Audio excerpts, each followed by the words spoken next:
Hey, my magical friends. Welcome to another Witchful Ways podcast episode. I am Annika, offering you the insight, guidance, tools, and amazing resources to allow you to live a magical life every single day. Let's talk about spell triggers, motion triggers for your spell work.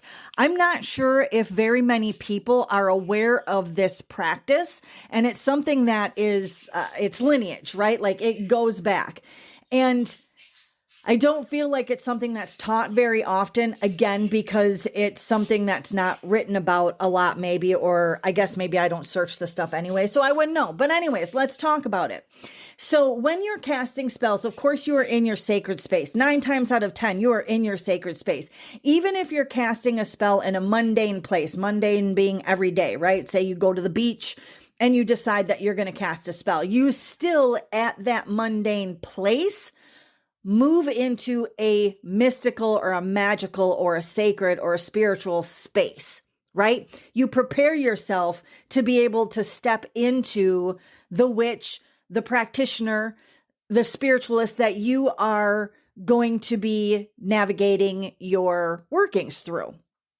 We don't just walk up like as our everyday self and be like, oh, this is that, boom, and walk away, right? Like there's that shift. And as you are working longer and more, as you get more advanced into your practice, you make that shift much more fluidly, right? You don't have to take the time to set up and prepare yourself for 10, 15 minutes before you can actually know that you are connected to your magical self. I'm just going to call it that. Okay.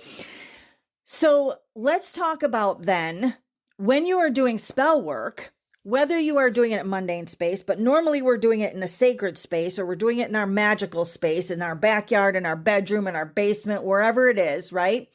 And we're doing our spell casting. Now, there may be some things that you then will take out of your spell cast working, and you will take them someplace and deposit it or drop it or throw it or whatever it is, right? So let's say you make a witch jar and a protection jar for your home.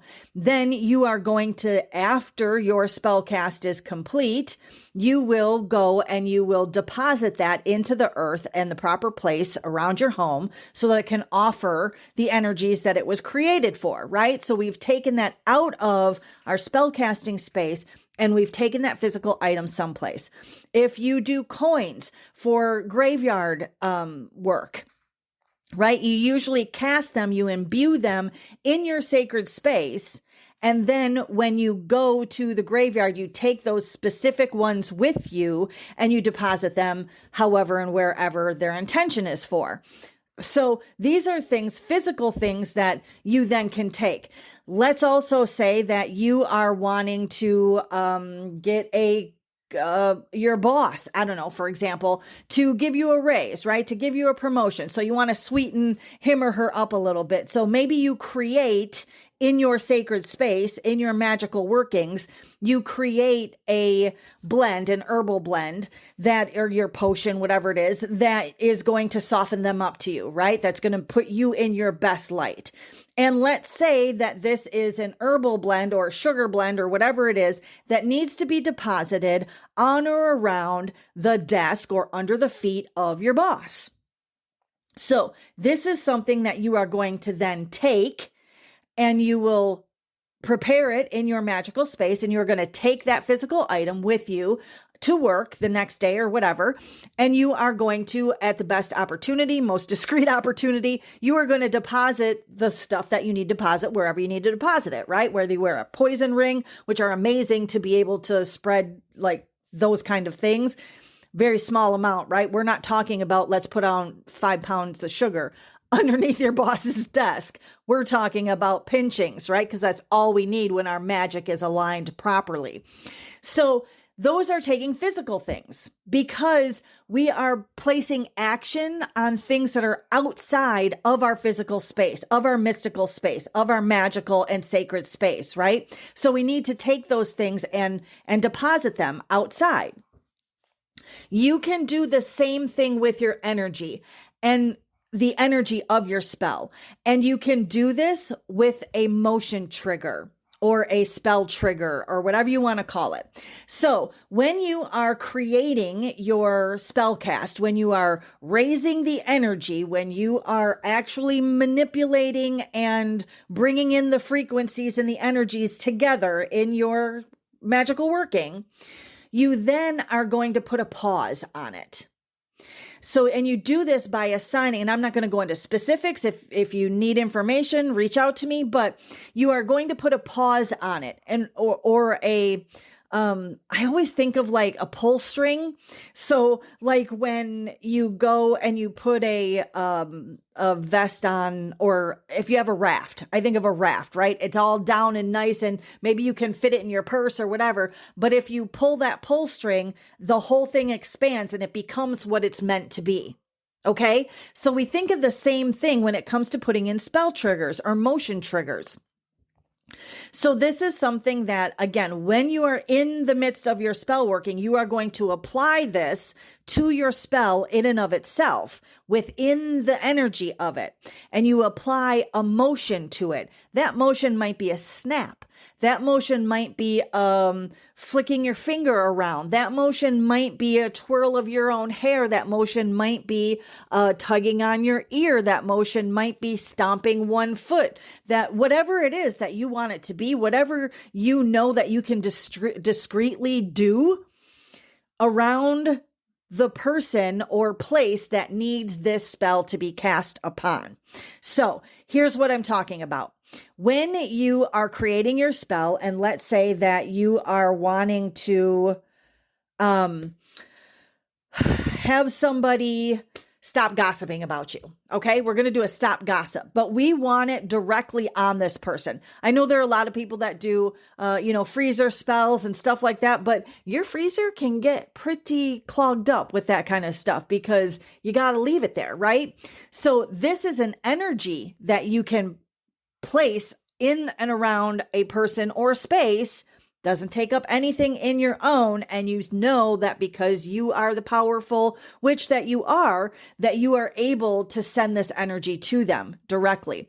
So when a spell needs to be cast in a person or on a person in the moment, again, let's say we want to do stop gossip. We are in the midst of somebody at work or wherever that is doing the gossip. We know they're gossiping, or maybe it's a friend of ours that just has a gossiping problem and we want to stop them from doing that, right? Especially when it comes to anything that has to do with our interaction or relation with that person. You have created a spell that now has a pull string on it, if you will. So when you are in the space with that person, when you're sitting down with that person, standing next to that person, whatever, you can simply look directly at that person, whether it's their feet, their eyes, their hair, their face. It doesn't matter what you're looking at. It doesn't matter if you're talking to them. It doesn't matter. You are then going to recite in your mind the phrase, the trigger, right? The energetic kind of thought half of the process, in what it is that to let your magical self know that you are releasing the spell. So it can be something as simple as, I now release the spell, right? Or this is what you get, or, whatever it is. And at the same time, you're going to do your motion. If that's snapping your fingers, you thought of it as you snapped your fingers. What does that do? That releases the raft. Your entire energy of that spell is now in that space and directed towards that person who is directly in front of you now, or within, right, your like average area, right? So now you're able to not worry about, I have to, what I call distance casting, right? Like I need to bring even more energy. I need to bring an even more energetic connection, a corded connection to a person that I am distance casting for, as compared to I'm right up in your face. We're in the same space. It is so much easier to make sure that that energy that you are releasing of the spell hits, quote unquote, hits that person. And you do that with an energy or a spell trigger, a motion trigger.